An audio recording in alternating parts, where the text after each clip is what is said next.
उम्मीद करता हूँ आप सब इस लॉकडाउन में घर पर होंगे, सेफ होंगे और मेरे वीडियो लेक्चर्स का आनंद ले रहे होंगे। आज इसी सीरीज में हम डिस्कस करने वाले हैं प्रश्नावली 3.3, जिसका पहला क्वेश्चन कह रहा है परिवर्त आव्यूह ज्ञात कीजिए। अर्थात मैंने जो पिछले वीडियो लेक्चर में डिस्कस किया था थ्योरी, उसी पे बेस्ड क्वेश्चन है। तो बताइए परिवर्त आव्यूह ज्ञात करना है, जिसके लिए मुझे 3 मैट्रिसेस दी गई हैं। मैं 1 बाय 1 एक डिस्कस करता हूँ, आप देखते रहिए। बताइए परिवर्त आव्यूह कैसे निकालते हैं? ए डैश लिख के या ए बार के जरिए। तो वो होता क्या है परिवर्त आव्यूह? जो हमारे रोज होते हैं उनको क्या बना देते हैं, हम कॉलम बना देते हैं, या ऐसा बोले जो हमारा कॉलम है उसे क्या बना देंगे, रोज। तो इसमें देखो ये सीधा सीधा वर्टिकल मैट्रिक्स थी, तो इसको क्या कर दे, हॉरिजॉन्टल मैट्रिक्स में कन्वर्ट कर दीजिए। तो 5 1 by 2 and -1, ये क्या होगी मेरी परिवर्त आव्यूह। या इसका रोज 5 था, कॉलम क्या बनेगा केवल 5, 1 by 2 था, कॉलम क्या बनेगा 1 by 2, -1 था और कॉलम क्या बनेगा 1 माइनस का। ठीक, इसी तरीके से सेकंड वाला है। सेकंड वाले का अगर मैं परिवर्त निकालना चाहूंगा, ट्रांसपोज लेना चाहूंगा, तो कैसे लूंगा? ये अपनी R1 है, R1 कहाँ चली जाएगी C1 में, तो R1 क्या 1 -1 ना, तो 1 -1। ठीक, C1 बन गई। R2 2 3 है ना, C2 बन जाएगी, तो 2 3 C2 में आ गई। क्लियर बात? ओके, नेक्स्ट क्या है? ये एक मैट्रिक्स दी गई A, इसको क्या करना है, इसका ट्रांसपोज लेना है, परिवर्त मैट्रिक्स बतानी है। बताओ क्या हो जाएगा? R1 कितना है -1 5 6, C1 बन जाएगा ना -1 5 6, C1 बन गया। R2 कितना है √3 5 6, क्या बन जाएगा C2 √3 5 6, और R3 कितना 2 3 -1, C3 बन जाएगा ना 2 3 -1। क्लियर बात? आप जो है कमेंट बॉक्स में मुझे बताइएगा कि इस मैट्रिक्स का ऑर्डर क्या है, नोट कर लीजिए। इसी सीरीज में 3.3 का हमारा दूसरा क्वेश्चन कह रहा है यदि A इक्वल टू एक 3/3 की मैट्रिक्स दी गई है, B इक्वल टू भी एक 3/3 की मैट्रिक्स दी गई है, तो कह रहा है सिद्ध कीजिए A प्लस B का बार या dash equal to A dash plus B dash. Second कह रहा है A माइनस B का dash equal to A dash minus B dash. यही करना है। तो बताइए ये वाला मैंने करा दिया था ना, ये क्या है ट्रांसपोज की प्रॉपर्टी ना, ये परिवर्त किया मैंने गुणधर्म बताया था आपको, वही वाला है। तो कैसे करेंगे? पहले तो मुझे क्या है A पता है और B पता है, मुझे क्या क्या चाहिए A डैश और B डैश भी चाहिए राइट हैंड के लिए। तो मैं पहले A डैश और B डैश यहीं से निकाल लेता हूं। तो बताइए A डैश क्या होगा, इसका परिवर्त, इसका ट्रांसपोज। बताइए ट्रांसपोज लेने के लिए इस R1 को क्या कर दूं, C1 में -1 2 3, कैसे हो जाएगा C1 में -1 2 3 आ गया ये C1। 5 7 9 R2 था, क्या हो जाएगा C2।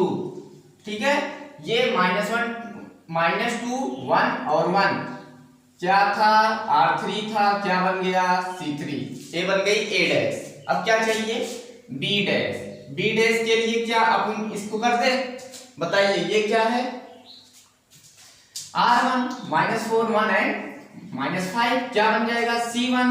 इस तरह से R2 क्या 1 2 0, C2 बन गया 1 2 0, R3 क्या 1 3 1, क्या बन जाएगा C3 1 3 1। क्लियर बात? A डैश B डैश मिल गया। अब मैं पहला क्वेश्चन सॉल्व करने जा रहा हूं, तो पहले का मैं लेफ्ट हैंड साइड लेता हूं। ठीक है, लेफ्ट हैंड साइड क्या लिखा है A प्लस B का डैश, ये मुझे फाइंड आउट करना है। ठीक, तो पहले क्या निकालना पड़ेगा इसके लिए मुझे A plus B। A plus B चाहिए कि नहीं चाहिए? चाहिए होगा। तो A प्लस B का मतलब ये वाला धन A वाला, जोड़ेंगे कैसे? इसके लिए आप हमारे पिछले वीडियोस देख सकते हैं, उसमें मैंने कंफर्मली बताया। यहाँ पे डायरेक्ट देखिए कैसे जुड़ते हैं। -1 -4 में जुड़ेगा ना, तो बताओ कितना हो जाएगा -5। 2 1 में जुड़ेगा तो कितना हो जाएगा 3।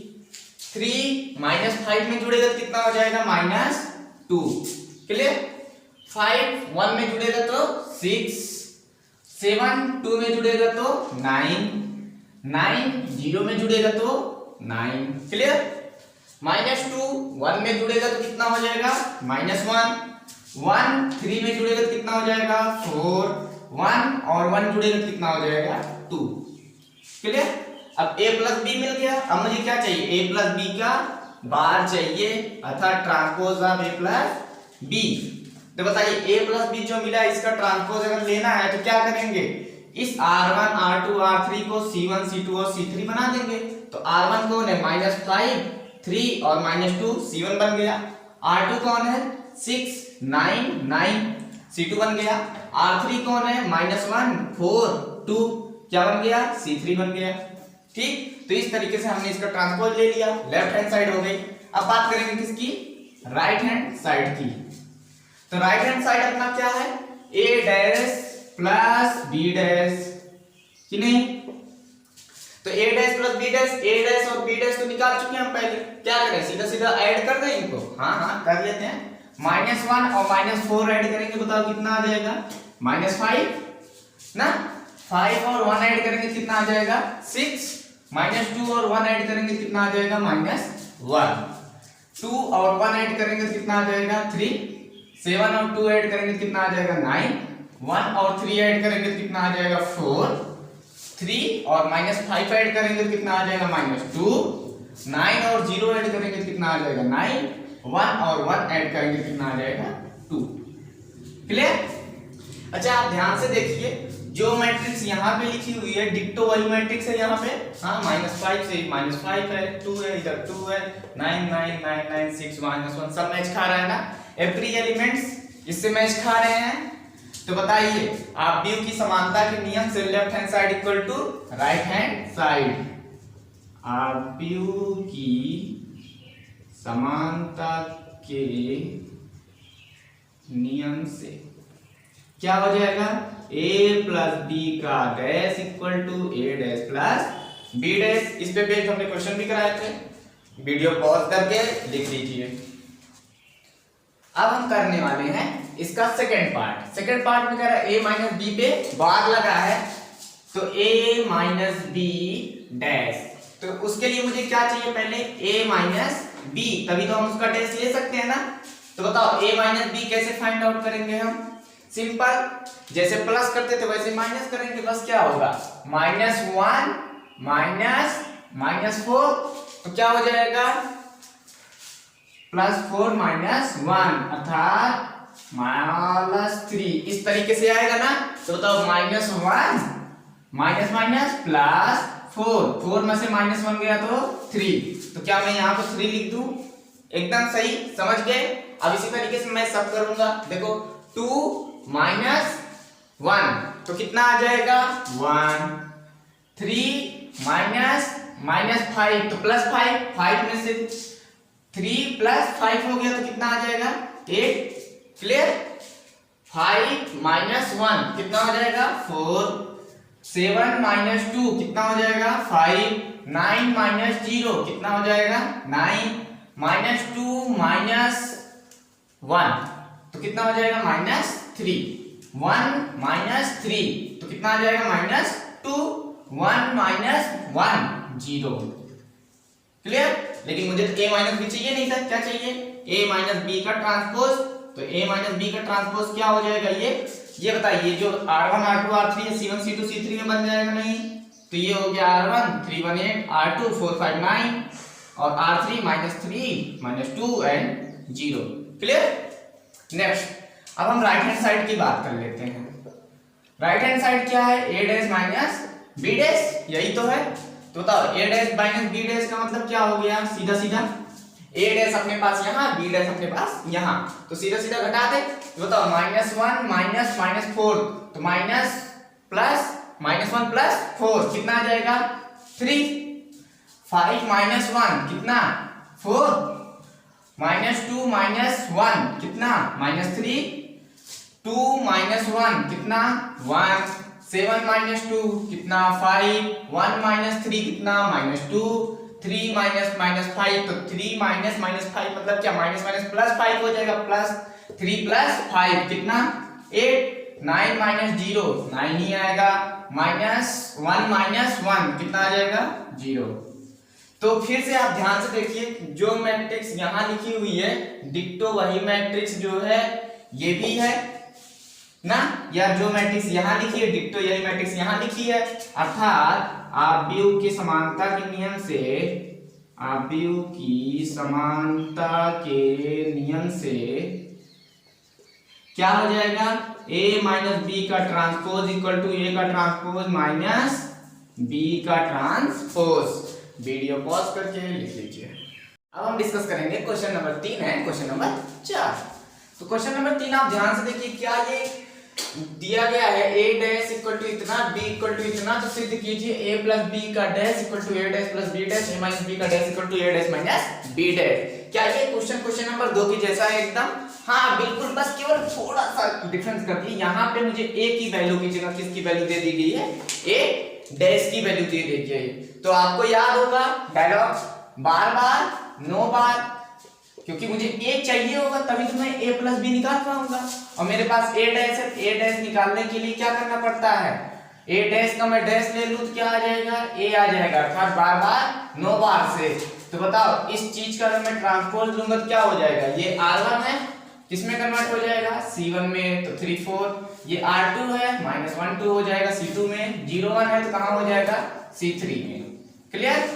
और हमारे पास b है तो b से हम क्या निकाल लेंगे, b डैश। तो बताइए b डैश कितना हो जाएगा, ये क्या है r1, ये क्या r2, तो किसमें कन्वर्ट हो जाएगा, c1 एंड c2 में, माइनस 1 2 1 1 2 3 इस तरीके से। ठीक, तो ये पता चल गया मुझे, अपना a पता है, b पता, a डैश पता, b डैश पता। क्या अब आप पिछले क्वेश्चन की तरह a प्लस b और a dash plus b dash left hand side और राइट हैंड साइड निकाल लेंगे और फिर आव्यूह की समानता से दोनों को क्या कर देंगे, इक्वल कर देंगे। ठीक है, ओके। चौथा क्वेश्चन ध्यान से देखिए, ये क्वेश्चन तो इससे भी आसान है। क्या मैंने इस टाइप के क्वेश्चन करा रखे, a प्लस 2b निकालना सिखाया था? हाँ, प्रश्नावली 3.1 में हमने बताया था कैसे इस 2 का मल्टीप्लाई कराते हैं पूरे मैट्रिक्स में, और 3.2 में भी डिस्कस हुआ था ये बात, और आज फिर से हो रहा है। बस इसमें अब क्या लेना है, ट्रांसपोज ही तो लेना है। तो बताइए क्या मैं a प्लस 2b अब डायरेक्ट लिखना सिखाऊं आप लोगों को? हाँ, अब डायरेक्ट लिखेंगे, ज्यादा मगजमारी नहीं करेंगे। बताइए ये कितना है, -2, और यहाँ पे b है तो ये 2b मुझे बनाना पड़ेगा ऐसे करके। तो यहाँ भी पूरे में 2 से मल्टीप्लाई हो जाएगा चारों एलिमेंट्स में, कि नहीं हो जाएगा ना? तो बताइए यहाँ कितना, -2, 2 जब -1 से मल्टीप्लाई होगा तो कितना हो जाएगा, -2 प्लस -2, तो माइनस माइनस -4 हो जाएगा। ठीक है, -2 माइनस -2 -4, 3 प्लस 2 शून्य शून्य, तो 3 प्लस 0 कितना, 3। ठीक, 1 प्लस 2 एकदम 2, तो 1 प्लस 2 कितना, 3। ठीक है, कितनी, 2 प्लस 2 इंटू 2 कितना, 4, तो 2 प्लस 4 कितना हो जाएगा, 6। क्या ये इतना तेज आप कैलकुलेशन कर पा रहे हैं? अगर हाँ तो जुड़े रहिए हमारे साथ और इस तरह सीखते रहिए। आगे अब क्या लेना है, इसका ट्रांसपोज लेना है। तो ट्रांसपोज लेना आसान होता है ना, कैसे लेते हैं, a प्लस 2b का बार, क्या जो रो में है वो कहाँ आ जाएगा, कॉलम में, तो -4 3 ये रो में था, कैसे बन गया कॉलम, 3 6 रो था तो क्या बन गया, कॉलम बन गया। तो ये हो गया हमारा आंसर। ठीक है, वीडियो पॉज करके लिख लीजिए। अब हम डिस्कस करने वाले हैं क्वेश्चन नंबर 5। क्वेश्चन नंबर 5 में कह रहा है a और b के लिए सिद्ध कीजिए ab का जो परिवर्त आव्यूह होगा वो b dash into a dash के बराबर होगा। अर्थात ये जो है परिवर्त आव्यूह की एक प्रॉपर्टी है, वही यहाँ पे मुझसे प्रूव करवाने को कह रहा है। मैं ये पिछले वीडियो लेक्चर में कर चुका हूँ, इसलिए मैं आपको इनमें 2 क्वेश्चन दिए गए, एक कराऊंगा, एक आप खुद करेंगे। ठीक, तो बताइए पहला क्वेश्चन क्या है, a equal to this matrix, इसका ऑर्डर कितना होगा बताइए, 1 2 3 3/1 ना, और इसका ऑर्डर कितना हो जाएगा, 1/3। ओके, अब बताइए मुझे पहले क्या निकालना होगा, इधर डैश है तो पहले a डैश और b डैश निकाल लेते हैं। बताइए a डैश क्या हो जाएगा, ये जो कॉलम है वो किसमें कन्वर्ट हो जाती है, रोज में, ये बात आपको पता है ना, और ये जो रोज है वो किसमें कन्वर्ट हो जाती है, b डैश के लिए कॉलम्स में, तो 1 2 1। ठीक, clear, a dash b dash पता चल गया हमें। अब लेफ्ट हैंड साइड की अगर हम बात करें तो मुझे क्या निकालना है पहले ए बी, क्योंकि मुझे चाहिए क्या ए बी का डैश, तो पहले ए बी आना चाहिए। तो बताइए ए कितना है दिस 1 - 4 एंड 3 एंड बी कितना है -1 2 एंड 1। अब पहले हम चेक करते हैं इन दोनों का मल्टीप्लिकेशन पॉसिबल है कि नहीं। कैसे चेक करते हैं, नंबर ऑफ कॉलम्स क्या नंबर ऑफ रोज के बराबर है, हाँ कॉलम कितनी एक, रोज कितनी है इसमें एक है, इसका मतलब मल्टीप्लिकेशन पॉसिबल है। और इनका ऑर्डर मैंने यहाँ ऊपर लिखा है, तो बताइए रो कॉलम इक्वल टू किसके है, रोज के है, तो कौन बचा 3 इधर 3, तो इसका मतलब इन दोनों के मल्टीप्लिकेशन से हमें 3/3 की एक मैट्रिक्स मिलेगी। तो हम इसका मल्टीप्लिकेशन यहाँ करा रहे हैं। बताओ ये 1 को उठा के C1 C2 और C3 पे मल्टीप्लाई कराएंगे, तो 1 जब -1 से मल्टीप्लाई होगा तो बताओ क्या हो जाएगा 1 × -1 लिख देते हैं पूरा। ये 1 जाएगा 2 पे तो 1 × 2, यही 1 जाएगा C3 पे तो 1 × 1। क्लियर इतना। -4 C1 C2 C3 पे जाएगा तो -4 × -1 हो जाएगा, ठीक। -4 -2 पे जाएगा तो -4 × 2 हो जाएगा, -4 1 पे जाएगा तो -4 × 1 हो जाएगा। क्लियर बात। इसी तरीके से R3 भी C1 C2 C3 पे जाएगा तो 3 × -1 आ जाएगा, 3 × 2 आ जाएगा एंड 3 × 1 आ जाएगा। Clear, okay. तो अब बात करते हैं आगे। अब बताइए इन दोनों को मल्टीप्लाई करा देंगे तो कितना हो जाएगा। अच्छा ए बी है, क्या मैं ए बी डैश ले लूं सीधा सीधा यहाँ, क्योंकि जगह थोड़ी कम है तो यही मैं कर लेता हूँ ए बी डैश सीधा इसका, ठीक। तो कैसे करेंगे, ये वाली जो चीज होगी उसको मैं ऐसे ना लिख के ऐसे लिखूंगा परपेंडिकुलर, हॉरिजॉन्टल ना लिख के क्या लिखूंगा परपेंडिकुलर। क्यों, क्योंकि मैं ट्रांसपोज ले रहा हूं उसका। तो बताओ 1 × 1 कितना, 1 × 1 हो जाएगा और माइनस प्लस माइनस तो -1 हो गया। 1 × 2 कितना हो जाएगा 2, 1 × 1 कितना हो जाएगा 1। देखिए ये हॉरिजॉन्टल था, मैंने कैसा लिखा वर्टिकली, क्यों, क्योंकि मैं ट्रांसपोज ले रहा हूं। ओके, -4 -1 कितना हो जाएगा 4 हो जाएगा प्लस का, -4 × 2 तो -8। देखिए ये हॉरिजॉन्टल में था, मैं वर्टिकल लिख रहा हूं। -4 × 1 कितना हो जाएगा -4। क्लियर। 3 × -1 कितना आ जाएगा -3। ओके, C3 में बना रहा हूं इस R3 को। 3 × 2 6, 3 × 1 3। तो ये क्या आ गया हमारा ए बी डैश। क्लियर है, ओके। नाउ अब हमारा राइट हैंड साइड क्या होगा बी डैश × ए डैश। क्या है right hand side B dash × A dash. तो बताइए बी डैश कितना है -1 2 और 1। ओके, ए डैश कितना है बताइए 1 - 4 एंड 3, 1 - 4 एंड 3। क्या इन दोनों का गुणा पॉसिबल होगा, चेक कर लेते हैं। कॉलम्स कितनी 1 है इसमें, रोज कितनी इसमें है 1 है, कॉलम इक्वल टू रोज है, इसका मतलब गुणा होगा। और क्या ये वाली इसी की जैसे दिख रही है गुणा टाइप में, हाँ इसी की जैसे दिख रही है, तो इसका मतलब क्या हो गया इसमें भी 3/3 की मैट्रिक्स बनेगी, क्योंकि ऑर्डर तो सेम ही होगा। तो बताओ अब क्या करेंगे हम, -1 जो है C1 C2 और C3 तीनों पे जाएगा, तो -1 1 के पास गया तो -1 × 1, -1 -4 के पास गया तो -1 × -4, -1 3 के पास गया तो -1 × 3। क्लियर। 2 1 -4 और 3 के पास अलग जाएगा तो 2 × 1 2 × -4 2 × 3। अब ये 1 भी C1 C2 C3 के पास जाएगा तो 1 × 1 1 × -4 1 × 3। क्लियर है इतना। अब क्या करेंगे हम इसको लिख लेंगे अपना, तो 1 × 1 कितना हो जाएगा -1 माइनस माइनस प्लस और 4 का 1 में मल्टीप्लाई कराएंगे कितना आ जाएगा 4, -1 × 3 कितना आ जाएगा -3। ओके, 2 × 1 करेंगे तो कितना आ जाएगा 2, 2 × -4 -8 ना, और 2 × 3 कितना हो जाएगा 6, 1 × 1 1 हो जाएगा, 1 × -4 करेंगे तो -4 आ जाएगा और 1 × 3 करेंगे तो 3 आ जाएगा। क्लियर बात। ये सब चीजें मैं करा चुका हूं पीछे, आप पीछे की वीडियोस जाके देख सकते हैं जिससे आपको आसानी से समझ में आए। उसके लिए अब देखिए A B dash equal to क्या आया -1 4 और -3, क्या यही लिखा है R1 में, वहां 2 -8 6 क्या R2 में वही लिखा है, इसमें भी 1 -4 3 क्या वही लिखा है डिक्टो। तो इसका मतलब ये वाली मैट्रिक्स और ये वाली मैट्रिक्स आपस की समानता के नियम से बराबर हैं, अतः A B dash equal to किसके बराबर हो जाएगा, बी ए डैश के।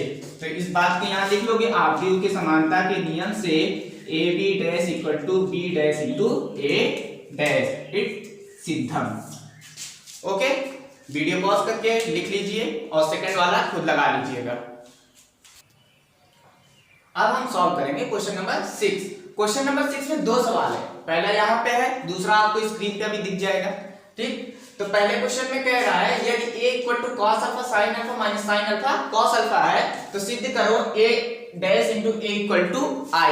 और दूसरा क्वेश्चन भी डिक्टो यही होगा, बस क्या होगा, ये जो a मैट्रिक्स है ये थोड़ा सा डिफरेंस है और प्रूफ यही करना है। ठीक है, तो दूसरा वाला क्वेश्चन आप खुद कर लेंगे, मैं ये वाला क्वेश्चन करके दिखाता हूँ आपको कैसे करना है, सेम टू सेम वैसे ही।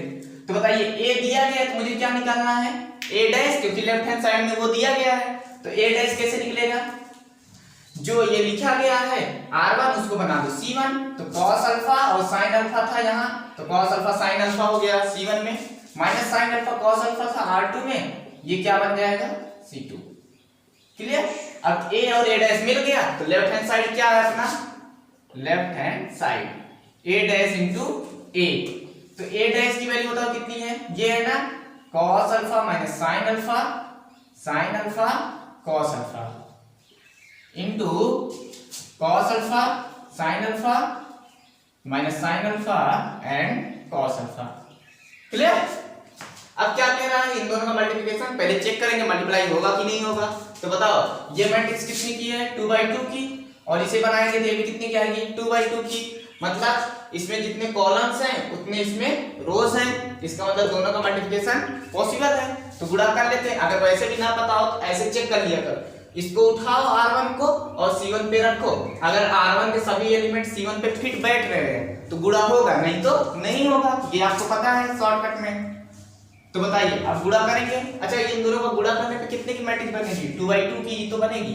ठीक, तो cos अल्फा के साथ मल्टीप्लाई हो जाएगा तो क्या आ जाएगा, cos square alpha, minus sin alpha के साथ गुणा होगा तो माइनस माइनस प्लस हो जाएगा, sin अल्फा क्या हो जाएगा, sin स्क्वायर अल्फा। ओके, उसी तरीके से cos alpha minus sin alpha c2 पे जाएगा तो cos अल्फा किस पे पड़ेगा, sin अल्फा पे, तो cos alpha into sin alpha, फिर माइनस sin अल्फा किस पे पड़ेगा, cos अल्फा पे, तो minus sin alpha into cos alpha. Clear, फिर r2 जाएगा c1 पे, sin अल्फा किस पे पड़ेगा, cos अल्फा पे, तो sin alpha into cos alpha, फिर cos अल्फा किस पे पड़ेगा, माइनस sin अल्फा पे, तो minus sin alpha into cos alpha. Clear, अब sin alpha cos alpha c2 पे जाएगा तो sin अल्फा क्या हो गया, sin square alpha, cos alpha क्या हो गया, plus cos square alpha. Okay, अब ध्यान से देखिए, अच्छा याद कीजिए आप ट्रिग्नोमेट्री जब पढ़ा करते थे कभी तो क्या ये फार्मूला याद है आपके, sin square alpha plus cos square alpha equal to 1, याद है ना। तो क्या ये वही चीज लिखी हुई है, cos square alpha plus sin square alpha, इसको इधर उधर करके लिख दिया बस, तो इसको भी sin square alpha plus cos square alpha लिख सकते हैं कि नहीं, तो कितना आ गया 1। ये ध्यान से देखिए ये दोनों आपस में कैंसिल हो जाएंगे क्योंकि sin alpha into cos alpha, sin alpha into cos alpha plus minus में है तो 0 हो गया। सेम वहां यहां भी वही चीज है तो ये भी कितना आ जाएगा 0, sin square alpha plus cos square alpha कितना 1।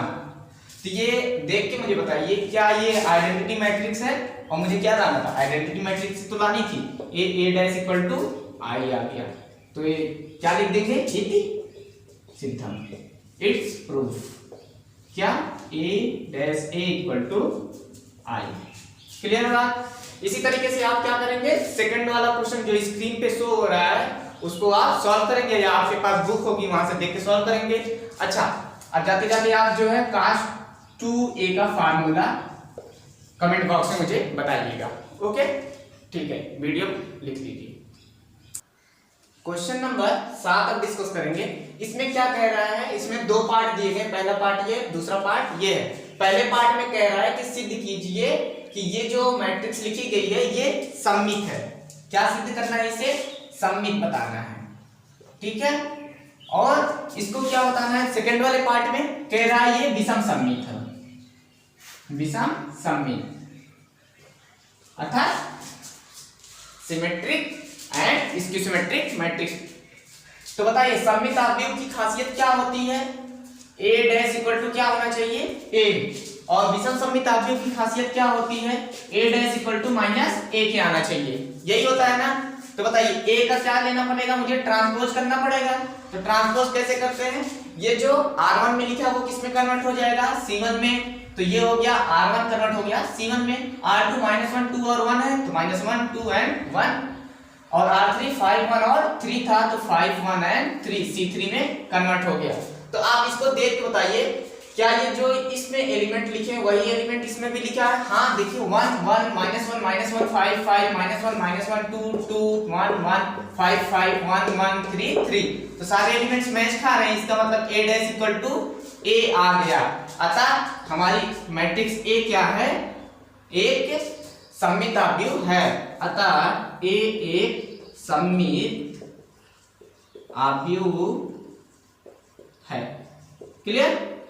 इसी तरीके से क्या करेंगे, विषम सममित को भी सिद्ध करेंगे। तो विषम सममित के लिए पहले मुझे क्या निकालना पड़ेगा, a डैश, क्योंकि a डैश तो लाना ही लाना है। तो बताइए a डैश लेते समय हम क्या करेंगे, ये जो हमारा r1 है वो कन्वर्ट हो जाएगा c1 में। r1 क्या 0 1 और -1, तो क्या हो जाएगा 0 1 एंड -1। r2 क्या -1 0 और 1 -1 0 एंड 1। r3 क्या 1 -1 और 0, तो 1 -1 एंड 0, ये क्या बन गया अपना c3। क्लियर बात हो गई। अब बताइए a डैश, अगर हम यहाँ से माइनस कॉमन लेंगे, माइनस कॉमन क्यों करेंगे, इसलिए कॉमन करेंगे क्योंकि यहाँ पे माइनस लगा है और यहाँ से माइनस कॉमन करने पे ये वाला सेम टू सेम बन जाएगा।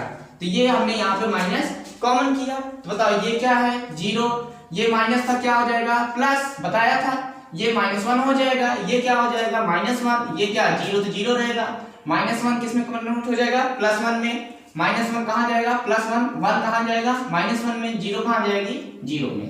क्लियर। अब ध्यान से देखिए ये वाली मैट्रिक्स इसी वाली मैट्रिक्स के बराबर है क्या, हाँ बिल्कुल बराबर है। तो a डैश इक्वल टू किसके, माइनस पहले से लगा, और ये वाली मैट्रिक्स क्या हमारी a तो है, तो ये a के बराबर हो जाएगी। अतः हमारी मैट्रिक्स a क्या है, एक विषम सममित आव्यूह है। तो यहाँ पे आप लिख लेंगे अतः a एक विषम सममित आव्यूह है। क्लियर। इस तरीके से सिद्ध करेंगे, वीडियो पॉज करके लिख लीजिए। अब हम डिस्कस करेंगे क्वेश्चन नंबर 8। क्वेश्चन नंबर 8 में क्या कह रहा है, एक मैट्रिक्स A दी गई है 1 5 6 एंड 7 की, जिसके लिए कह रहा है सिद्ध कीजिए a प्लस a डैश क्या होगा, एक सिमेट्रिकल मैट्रिक्स होगी अर्थात सममित आव्यूह होगा, और a माइनस a डैश क्या होगा, इसकी सिमेट्रिक मैट्रिक्स अर्थात विषम सममित आव्यूह। क्लियर है सवाल। तो बताइए हमने जो है आप लोगों को बताया था किसी भी आव्यूह को किसी भी आव्यूह को सिमेट्रिक और इसकी सिमेट्रिक मैट्रिक्स के सम के फॉर्म में लिख सकते हैं, ये बात हमने बता कर रखी है आपको। तो उसमें हमने सम का फॉर्म क्या बताया था, कोई भी मैट्रिक्स A होता है तो 1/2 a plus a dash 1/2 a minus a dash, यही तो बताया था हमने ना। ओके, तो a प्लस a डैश वाला पार्ट हमारा क्या था, P था। तो P हमारा कैसा आया था बताइए, सममित आया था ना, और a प्लस a डैश है इसका मतलब ये ऑलरेडी सममित होगा, और a माइनस a डैश वाला पार्ट क्यों था, और वो क्या आया था प्रूव करने पे विषम सममित आया था, इसका मतलब a माइनस a डैश वाला पार्ट अपने आप विषम सममित होगा। लेकिन हम क्या करेंगे, निकाल के देख लेते हैं एक बार। तो बताइए a दिया गया है, क्या चाहिए हमें, a डैश चाहिए होगा कि नहीं चाहिए होगा, a प्लस a डैश या a माइनस a डैश की। तो ये 1 5 ऐसे है तो ऐसे हो जाएगा, 6 7 ऐसे है तो कैसे हो जाएगा, ऐसे हो जाएगा। क्लियर। अब बताइए हम पहला वाला प्रूफ करने जा रहे हैं। तो a प्लस a डैश चाहिए कि नहीं चाहिए, चाहिए। तो a प्लस a डैश कैसे आएगा, इन दोनों को जोड़ने से। तो बताइए 1 1 कितना 2, 5 और 6 11, 6 और 5 11, 7 और 7 14। ठीक है, a प्लस a डैश इतना आ गया। ये बताइए अगर मुझे इसे सममित सिद्ध करना है तो जो हमारा a प्लस a डैश का डैश होगा वो क्या आना चाहिए, a प्लस a डैश ही तो आना चाहिए। Okay, a plus a dash का डैश लेते हैं, मतलब इस पूरे का ट्रांसपोज करते हैं। बताइए 2 और 11 ऐसे था ना, r1 c1 बन जाएगा तो 2 और 11 c1, 11 और 14 r2 था c2 बन जाएगा तो 11 एंड 14। आंख खोल के देखो क्या 2 11 11 14 यही यहाँ पे भी लिखा है, चारों डिक्टो लिखा है ना, तो इसका मतलब क्या हो गया ए प्लस ए डैश का transpose equal to a plus a dash ही आ गया। तो यहां से क्या सिद्ध होता है, अतः ए प्लस ए डैश एक सममित अवयव है। क्या ये बात समझ में आई? ओके, अब सेकंड वाला पार्ट हम सॉल्व करेंगे। सेकंड वाले पार्ट में क्या कह रहा है हमसे, कह रहा है a माइनस ए डैश एक विषम सममित होगा। तो पहले हम a माइनस ए डैश निकालेंगे कि नहीं निकालेंगे, निकालेंगे ना। ये देखिए यहाँ a minus A dash equal to, चलिए a ये है, a डैश ये है, तो 1 में से 1 घटाएंगे कितना आ जाएगा 0, 5 में से 6 जाएगा तो -1 ना, 6 में से 5 जाएगा तो 1, 7 में से 7 जाएगा तो 0। तो ये वाली मैट्रिक्स आ गई ऐसी। आप बताइए अगर मुझे प्रूफ करना है ये वाली मैट्रिक्स जो एक विषम सममित है तो क्या होना चाहिए, ये मैट्रिक्स खुद के माइनस के बराबर होना चाहिए। तो पहले तो मैं इसका ट्रांसपोज लूंगा, तो ट्रांसपोज यही होगा ना, a माइनस ए डैश का ट्रांसपोज। तो बताइए कितना आ जाएगा,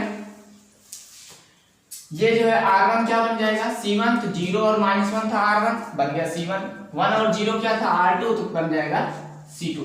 क्लियर?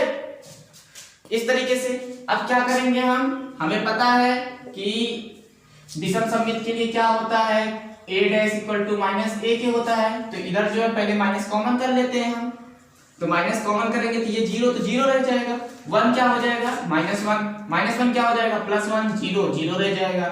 यहां तक बात क्लियर हो गई? तो बताइए ये वाली जो मैट्रिक्स लिखी गई वही क्या a माइनस ए डैश वाली मैट्रिक्स थी? हाँ थी। तो इसका मतलब क्या हो गया, a माइनस ए डैश का डैश जो है minus a minus A dash के बराबर हो गया। अतः हम क्या लिख देंगे, अतः a माइनस ए डैश एक विषम सममित अवयव है।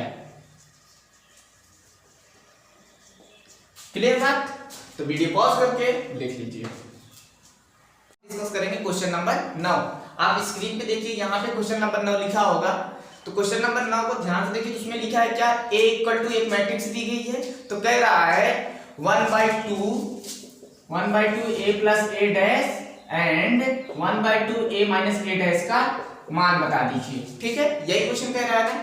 तो क्या अभी इसके ऊपर जो मैंने क्वेश्चन किया था उस पे a प्लस ए डैश का मान निकाला था और a माइनस ए डैश का मान निकाला था ना, सेम डिक्टो इस क्वेश्चन में भी वही करके उसका मान हम निकालेंगे। ओके, तो आप एक बार जो है क्वेश्चन ध्यान से देख लीजिए, अपनी कॉपी में नोट कर लीजिए या आप अपने बुक से जो इसको लगा सकते हैं। ओके, और हाँ इसमें जो है जो a मैट्रिक्स दी गई है आप बताइए वो सिमेट्रिक मैट्रिक्स है या स्क्यू-सिमेट्रिक मैट्रिक्स, कमेंट बॉक्स में। ओके, अब हम डिस्कस करेंगे क्वेश्चन नंबर 10। कौन सा सवाल, 10वां। तो 10वें क्वेश्चन में कह रहा है क्या कि हमें जो है एक मैट्रिक्स A दी गई है जिसे मुझे सममित अवयव प्लस विषम सममित अवयव के फॉर्म में लिखना है, जहां पे A ऐसे करके 4 क्वेश्चन दिए गए हैं। ठीक है, मैंने 2 यहाँ पे लिखे हैं, 2 जो है यहाँ पे दिख रहा होगा, आप उसे नोट कर लीजिए। ठीक है, तब तक मैं ये दोनों डिस्कस करता हूँ। ओके, अब ये क्वेश्चन डिस्कस होने जा रहा है। पहला वाला a इक्वल टू ये दिया गया है। तो बताइए अगर मुझे इसे जो है सममित अवयव प्लस विषम सममित अवयव के फॉर्म में लिखना है तो सममित अवयव प्लस विषम सममित अवयव का फॉर्मूला क्या होता था, a equal to 1/2 a plus a dash plus 1/2 a minus a dash. यही था ना, यही था। तो ठीक है, अब क्या करेंगे हम, इसे हम क्या बोलते थे P और इसे क्या बोलते थे Q, याद है? ओके, तो अब जो है पहले हम क्या निकालेंगे, a डैश निकालेंगे। तो a डैश क्या हो जाएगा, ये जो r1 है वो कहाँ कन्वर्ट हो जाएगा c1 में, ये जो r2 है वो कहाँ कन्वर्ट हो जाएगा c2 में। क्लियर? अब क्या हमें निकालना है, सममित अवयव लिखना है और विषम सममित अवयव लिखना है, फिर उन दोनों को क्या करके लिखना है, जोड़ के लिख देना है ऐसे। तो बताइए सममित अवयव P निकाल पाएंगे कि नहीं हम, P क्या हो जाएगा 1/2 a प्लस a डैश।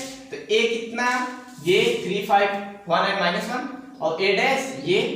ठीक है, अब दोनों को जोड़ो, 3 + 3 कितना 6, 3 5 + 1 कितना 6, 1 + 5 कितना 6, -1 कितना हो जाएगा -2। क्लियर? p कितना आ गया। अब क्या निकालेंगे, q निकालेंगे। ओके, क्यू निकालने जा रहे हैं तो बताइए क्यू क्या होता है 1/2 a माइनस a डैश। तो बताइए a माइनस a डैश 1/2 तो मैंने लिख दिया, a माइनस a डैश लिखना है तो 3 माइनस 3 कितना हो जाएगा 0, 5 माइनस 1 कितना हो जाएगा 4, 1 माइनस 5 कितना हो जाएगा -4, -1 माइनस 1 तो माइनस 1 कितना हो जाएगा +1, तो -1 + 1 कितना 0। ठीक है, ओके। तो ये कैसा आव्यूह है, ये सममित हो आव्यूह, ये अपना विषम सममित आव्यूह, आप चेक भी कर सकते हैं। तो ये विषम सममित आव्यूह आएगा, ये सममित आव्यूह। तो आंसर क्या हो जाएगा हमारा a इक्वल टू हो जाएगा 1/2 6 6 6 - 2 एंड प्लस 1/2 0 4 -4 एंड 0। ओके, ये हो गया क्या अपना क्वेश्चन नंबर 10 का पहला वाला सॉल्व। इसी तरीके से हम दूसरा वाला भी सॉल्व करेंगे। तो दूसरा वाला सॉल्व करने के लिए मैं इसे मिटा देता हूं, ठीक है। अब दूसरा वाला सॉल्व करने के लिए क्या निकालना पड़ेगा, सेम वही फार्मूला है डिट्टो कि नहीं, दो अवयव में लिखने के लिए मैं यहाँ पे लिख देता हूँ p की वैल्यू क्या है अपनी 1/2 a + a dash and the value of q is 1/2 a - a dash. Okay, तो लेट्स स्टार्ट। फिर से वही p की वैल्यू निकालेंगे। p क्या सॉरी पहले क्या है, ये अपनी एक मैट्रिक्स a दी गई है तो a डैश तो होना चाहिए ना, तो a डैश क्या आ जाएगा बताओ, ये जो लिखा गया है इसको ऐसे लिखते हैं, r1 कहां बदल गया c1 में, r2 कहां बदल जाएगा c2 में, -2 3 एंड -1, r3 कहां बदल जाएगा 2 -1 एंड 3 में। क्लियर, अब क्या करेंगे p निकालेंगे। तो बताइए p क्या हो जाएगा 1/2 a + a dash a dash, तो इन दोनों को जोड़ लेते हैं। तो बताइए 6 6 में ऐड होगा तो कितना हो जाएगा 12, -2 में ऐड होगा तो कितना हो जाएगा -4, 2 और 2 ऐड होगा तो कितना हो जाएगा 4, -2 में ऐड होगा तो -4, 3 और 3 ऐड होगा तो 6, -1 ऐड होगा तो -2। क्लियर, 2 2 4, -1 में ऐड होगा तो -2, 3 और 3 ऐड होगा तो 6। तो ये क्या आ गया अपना p आ गया। अब क्या चाहिए अपने को q क्या होता है 1/2 a - a डैश, यहाँ पे लिखा है ना a - a डैश। तो बताइए a - a डैश, तो ये इससे घटेगा तो 6 - 6 कितना 0, -2 और -2 कितना हो जाएगा +2, मतलब -2 + 2 कितना आ जाएगा 0, फिर से 0 आ गया, अगेन 2 - 2 कितना हो जाएगा 0। क्लियर, -2 से घट जाएगा तो कितना हो जाएगा फिर से 0 हो जाएगा कि नहीं, 3 - 3 0, -1 कितना हो जाएगा 0, 2 -2 कितना 0, -1 तो फिर से जो है -1 + 1 हो जाएगा, फिर से कितना 0, 3 - 3 कितना 0, अर्थात ये जो हमारी q वाली मैट्रिक्स आ गई है वो क्या आ गई है नल मैट्रिक्स अर्थात जीरो मैट्रिक्स। तो क्या हम जो है अपनी a को लिख सकते हैं यहाँ से a = बताओ क्या हो जाएगा 1/2 ये वाली मैट्रिक्स पूरी, तो कितनी है 12 - 4 4 - 4 6 - 2 4 - 2 6 प्लस ये जीरो मैट्रिक्स 1/2 और ये हो गई अपनी जीरो मैट्रिक्स। यहाँ पे ऐसे जगह कम है तो ये 1 2 3 0 1 2 3 0 1 2 3 0 3/3 की इस तरीके से बना लेंगे। ठीक, क्या आपको क्वेश्चन समझ में आया? वीडियो पॉज करके लिख लीजिए। अब हम डिस्कस करेंगे इसके दोनों लास्ट क्वेश्चन 3.3 की 11 और 12। तो बताइए 11वां क्वेश्चन क्या कह रहा है? 11वां क्वेश्चन कह रहा है ये यदि a और b समान कोण के दो सममित आव्यूह हैं तो ab - ba होगा सममित आव्यूह या विषम सममित आव्यूह या शून्य आव्यूह या आइडेंटिटी मैट्रिक्स अर्थात आई। तो बताइए अगर मुझे कुछ चेक करना है क्या है ab - ba को, अगर मैं इसे चेक कर लूं कि ये सममित है विषम सममित है तो कैसे चेक करेंगे? हम इसका क्या ले लेंगे ट्रांसपोज ना, डैश लगा देंगे। तो बताइए अगर इस तरीके से होता था a + b या a - b पे जब ट्रांसपोज लेते थे a का ट्रांसपोज अलग लेते थे और b का ट्रांसपोज अलग, तो वैसे ही यहाँ पे a ये क्या है ab एक टर्म है तो ab का ट्रांसपोज अलग से हो जाएगा माइनस ba का ट्रांसपोज अलग से हो जाएगा कि नहीं हो जाएगा? क्लियर बात इतनी? ओके, अब क्या करेंगे AB का ट्रांसपोज, अब याद कीजिए हमने प्रॉपर्टीज में क्या डिस्कस किया था, AB का जो ट्रांसपोज होता है वो रिवर्स होता है। ठीक है, इसीलिए तो इसे क्या बोलते थे, रिवर्सल रूल। तो ए बी का ट्रांसपोज क्या हो जाएगा, B dash and A dash minus, इसी तो देखिए कैसे बी ए था, ए बी जो है पलट गया तो बी ए भी क्या पलट जाएगा, तो क्या हो जाएगा ए डैश बी डैश। क्लियर है बात इतनी। अब देखिए क्या कह रहा था, ए और बी क्या है, दो सममित आव्यूह है। ए और बी क्या है, दो सममित आव्यूह है। अर्थात ए अगर सममित आव्यूह है तो ए इक्वल टू किसके होगा, ए डैश के होगा कि नहीं, और बी डैश इक्वल टू क्या होगा, बी के होगा। क्लियर, अगर ए और बी सममित आव्यूह है तो ये वाला होगा। तो बताइए यहाँ पे बी डैश की जगह क्या रख दूं फिर मैं, बी, और ए डैश की जगह क्या रख दूं, ए, माइनस यहाँ पे भी ए डैश की जगह ए और बी डैश की जगह B, B A minus A B. अब आप ध्यान से देखिए, क्या मैं यहाँ से अगर कॉमन ले लूं माइनस, तो ये क्या हो जाएगा माइनस, ये क्या हो जाएगा प्लस, तो प्लस वाला पहले लिख लो, ए बी माइनस बी ए, ये आ गया। अच्छा ये जो ए बी माइनस बी ए है, क्या ये यही है क्या जो क्वेश्चन दिया गया था, हाँ, और मैंने क्या किया था, इस क्वेश्चन का ट्रांसपोज लिया था, ए बी माइनस बी ए का क्या लिया था, ट्रांसपोज। तो क्या ये ऐसा दिख रहा है, किसी ए का ट्रांसपोज इक्वल टू माइनस ए, क्या मैंने ये वाला फार्मूला आपको पढ़ाया था, ये ए जो है वो फार्मूले वाला, ये वाला नहीं इसमें से कोई, ठीक। तो ए डैश इक्वल टू माइनस ए की तरह ये दिख रहा है ना, तो इसका मतलब क्या हो गया, इसका मतलब ये हो गया कि ए बी माइनस बी ए एक हमारा स्क्यू सिमेट्रिक मैट्रिक्स अर्थात विषम सममिताव्यूह है। क्या ये बात क्लियर हुई एकदम, ओके।